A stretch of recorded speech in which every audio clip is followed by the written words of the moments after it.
tant que nous sommes dans l'espace public, nous sommes exposés. Et donc, pour ces infractions, pour lesquelles les principales victimes sont les hommes politiques, la société civile, les syndicalistes, on puisse évidemment exclure la déchéance des droits civiques, n'est-ce pas, les condamnations liées à ces infractions particulières. Monsieur le Président de la République, nous saluons, en plus donc des dialogues dont je viens de parler, les concertations avec les travailleurs qui ont permis d'aboutir à un pacte social qui va permettre à ce pays de se consacrer, n'est-ce pas, au travail, qui est le seul, n'est-ce pas, gage pour le développement économique et social de notre nation. Je voudrais aussi terminer, avant que la cloche ne sonne, pour faire un plaidoyer en faveur de la presse.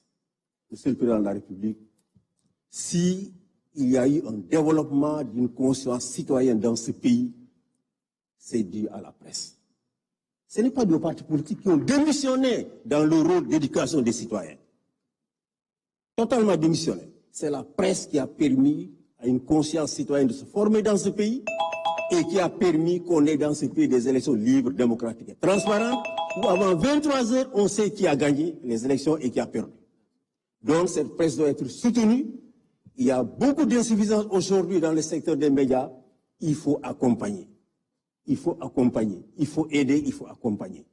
Une presse vibrante, plurielle et le reflet d'une bonne santé démocratique.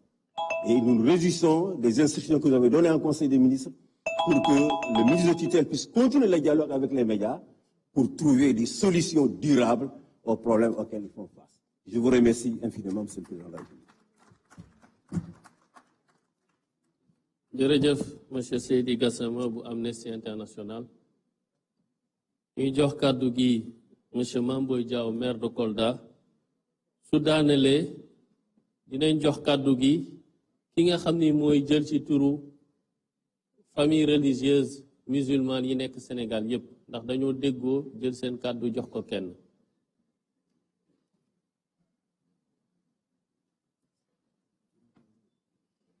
Excellences, Monsieur le Président de la République, Monsieur le Président de l'Assemblée nationale, Monsieur le Premier ministre, honorables membres du gouvernement, distingués invités.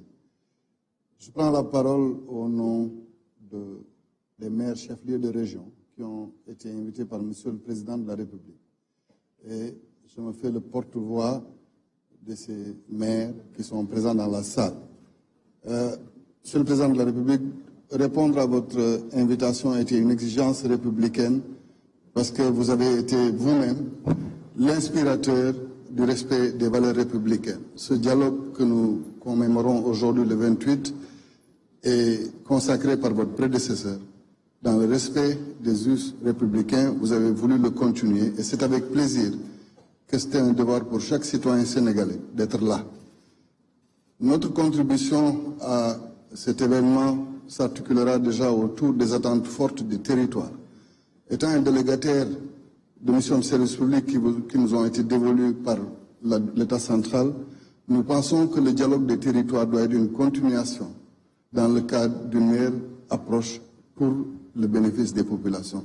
Et c'est pourquoi nous suggérons, Monsieur le Président de la République, que dans le cadre de ce que nous attendons de nos rapports avec l'État central, que nous puissions parler des pôles territoires dans une approche mieux élaborée, qui prenne en compte les spécificités locales. Il en va de même des sujets lancinants de la délimitation des communes chefs-lieux de département, des recettes et des moyens mis à disposition de ces collectivités territoriales. Tout ceci nous permettra de mieux nous préparer à faire face aux pôles territoires que vous avez mis en place. Et pour ça, nous marquons une disponibilité totale pour pouvoir discuter avec vous de ces sujets-là. Donc, nous souhaitons vivement un dialogue des territoires parce que nous sommes la dernière frange d'une politique de décentralisation qui permet au quotidien de mieux gérer les préoccupations des Sénégalais. D'un autre côté, puisqu'il s'agit d'un dialogue politique et pour rester dans les thématiques qui ont été soulevées, nous pensons aussi qu'il y a des sujets sur lesquels l'approche doit prendre en compte certaines spécificités. Particulièrement, je viens d'une région, Kolda, où quand nous parlerons un jour de l'automaticité de l'inscription sur les fichiers électoraux d'un jeune Sénégalais qui arrive à la majorité, je vais être confronté à une situation où moi, fils de Kolda, il m'est demandé des efforts supplémentaires pour prouver ma nationalité sénégalaise. Et une approche novatrice doit être faite pour que nous nous sentions autant sénégalais que les autres Sénégalais. Nous devons sécuriser l'état civil dans nos collectivités, surtout celles qui sont limitrophes, où les consonances des noms peuvent amener à une confusion sur les appartenances à des nations qui sont limitrophes du Sénégal. Et c'est pourquoi nous allons apporter ces contributions dans le cadre des thématiques qui vont être développées tout à l'heure. De la même manière, Monsieur le Président de la République, il est bon que la réflexion qui a été faite autour des partis politiques puisse ne pas exclure les deux dernières générations de présidents de la République que nous avons eues. Le président Macky Sall, comme vous-même, venez de forces émergentes, c'est-à-dire de partis politiques qui sont nés et qui, en moins d'une dizaine d'années, ont pu conquérir le pouvoir. Donc, c'est vrai qu'il faut réformer, mais nous pensons que des mécanismes comme la tenue des obligations administratives de la vie des partis politiques, comme de leurs obligations de déclaration, peuvent permettre de trouver des mécanismes d'assainissement dans le cadre des rapports entre les partis politiques et l'État central. Par ailleurs, Monsieur le Président, moi je voudrais personnellement vous dire que notre pays a une situation où les relations sont cristallisées depuis 2021. Il est vrai que c'est une situation difficile, où deux Sénégal peuvent se faire face et continuer à se faire face. Moi, je milite pour une réconciliation nationale. Vous ne pouvez pas faire moins que Mandela dans cette affaire. Au nom de la vérité, au nom des leçons que nous devons laisser aux générations à venir, nous devons affronter nos propres tares, Monsieur le Président de la République. Faisons face à cette violence que nous avons connue entre 2021 et 2024 et nous pouvons faire face. D'un autre côté, le Premier ministre a dit hier que depuis plus d'un an, certains partenaires multilatéraux ne donnent pas leur participation au processus de développement de notre pays.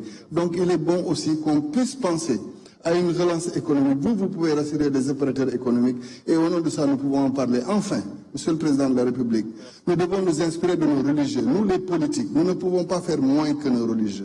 Arrêtons de nous bagarrer alors qu'eux, ils nous montrent un comportement chevaleresque dans le cadre de la vie de la nation. Je vous remercie. Merci beaucoup.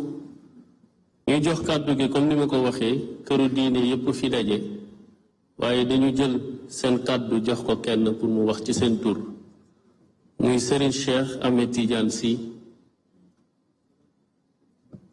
su noppee dinañ fi woo également waa jàngu bi ngir ñu ñëw joxe seen message itam.